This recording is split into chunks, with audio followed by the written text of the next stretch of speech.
একদিন কোম্পানির সিইও নিজের আসল পরিচয় লুকিয়ে এক সাধারণ কর্মীর মতো নিজেরই ফ্যাক্টরিতে কাজ করতে এলেন। যখন তিনি ক্যাফেটেরিয়া এলাকায় পৌঁছালেন তখন এটা দেখে অবাক হয়ে গেলেন ওখানে শুধু ভেজিটেরিয়ান খাবারই পাওয়া যায়। তিনি বেশি কিছু না ভেবে সরাসরি কিচেনে গেলেন এবং হেড শেফের কাছে একটি চিকেন ড্রামস্টিক চাইলেন। কিন্তু হেড শেফ শুধু নাই করলেন না, বরং তাকে খারাপভাবে বকাঝকাও করলেন। শেফের এই দুর্ব্যবহার দেখে সিইওর মাথায় রাগ চেপে গেল।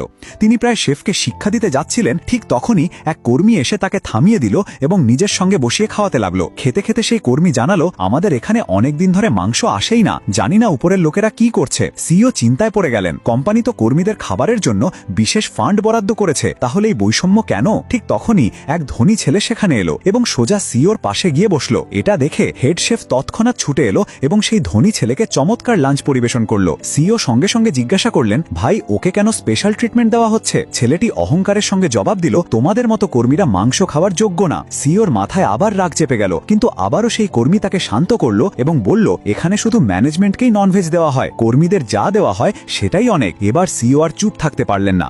তিনি টেবিলে জোরে হাত মেরে বললেন, যখন কোম্পানি ফান্ড দিয়েছে তখন বৈষম্য করলো কে? ধনী ছেলে হেসে বলল, এই রুড়া আমি বানিয়েছি, এখানে আমিই বস। জানা গেল সে আসলে ফ্যাক্টরির ডিরেক্টরের ছেলে।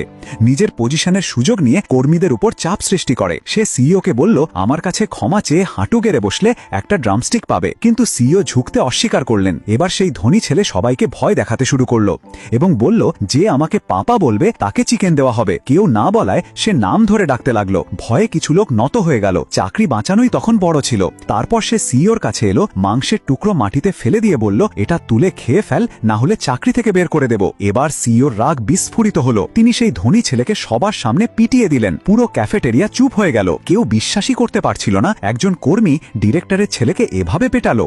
এখন প্রশ্ন হলো, যখন সেই ছেলে এইচআরকে ডাকবে আর সামনে দেখা যাবে সেই কর্মীর স্ত্রী, তখন কি হবে?